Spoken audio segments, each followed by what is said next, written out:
Ashamaar kafuun akkam jirtanii kabajamtoota fi jaalatamtoota chaayinaal Ayantuu Asallaa jiru jalatti argamtan. Nagaan keenya bakka jirtanitti sinaan qaqqabu isiniin jechuun jaaladha. Nagaan koo nama tokkodha waan hin ta'eef dhiifama isiniin jedha. Egaa ka har'a baay'ee dubbii isinitti hin guddisu. Waa'uma rakabootii kanaatti irraa hin dubbadha jedhee tan gara keessan dhufeetoo jira. Egaa haga har'aa dirasii rakabootii diizaayinii kanaan dhiyeessetoo hin beeku. Har'a immoo diizaayinii kanaan nus karaa wanni keenyatti hojii keenyatti finneetoo jirra. Warroonni barbaadan hoggaa jiraattanii isiniin jechuun jaaladha. Egaa kaajoolenillee haga har'aa natti iskiriishuut gootanii warri ergitanillee hin jirtanii. Sooriin isiniin jedha asumaanii jechuun maatanaan dura warra rakabootii abbaa gadaa namoota baay'ee fangalchee waan ta'eef maaliif diizaayinii kanaan nuuf hin binnellee yoo jettanillee ta'ee haala kanaan. Kan naa erga isin jiru jechuudha rakabootii abbaa gadaa jettan malee egaa har'a immoo diizaayinii kun kana qofaa miti aynata lamaanidha.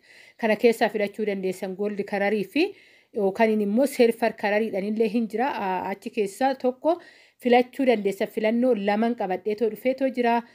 Numa biratti argattu isiniin jechuun jaaladha. Egaa ka viidiyoo kan laayik sheer gochuun dagatina warroonni chaayinaala keenya faaraa taatan raattan immoo sabiskiraayibii godhuun maatii keenya taa'ichuun gaman mana feerraa kooti viidiyoon kaleessa irratti hojjedhe irrattis ijoollee baay'ee yaada naa kennitaniirtanii hedduu tokko galatoomaa. Egaa ka baay'ee hoon jedhu hagni tokko hagni haga dhumaa dhaggeeffattan yaada bareedaa naa kennitaniirtanii hedduu tokko galatooma eebbifamaa isiniin jechuun jaaladha. Obboleewwan koo hundi keessanuyyuu warroonni keessattuyyuu maaltu yeroo kanatti sitti ilaala warri naan jettan dhugaa dubbachuu fi naaf galatooma onnee kootirra kuuwwanis hundi keessanuyyuu haala na hubattaniin hedduun isin jaaladha. Naaf galatooma isiniin jechuun jaaladha.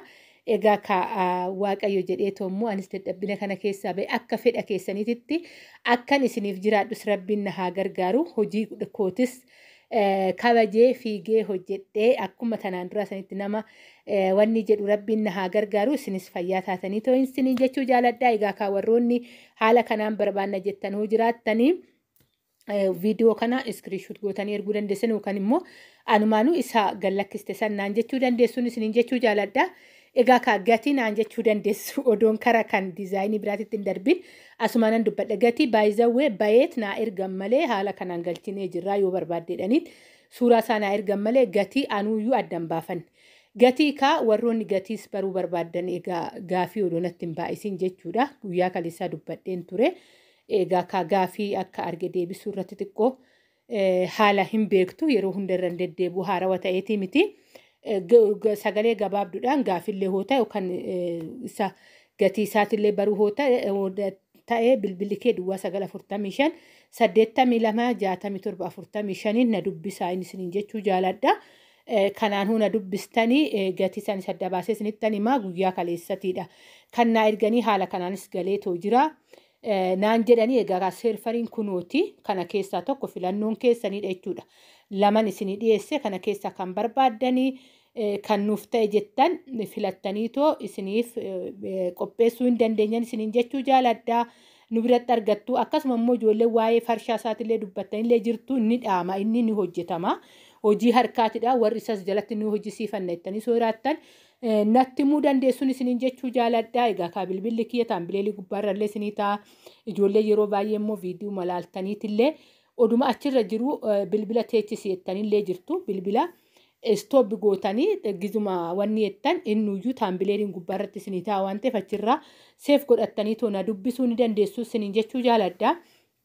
Warroonni bitattanis ta'e warroonni gatiis baruu barbaadan ta'e piliis ka warra gatii baruu barbaadanii gaafii gabaabduu wayii haa taatu wal dadhabsiisuun gaarii miti isiniin jechuun jaaladha. Egaa ka dadhabbina keessatti ka jirtu hargansuun hin jira.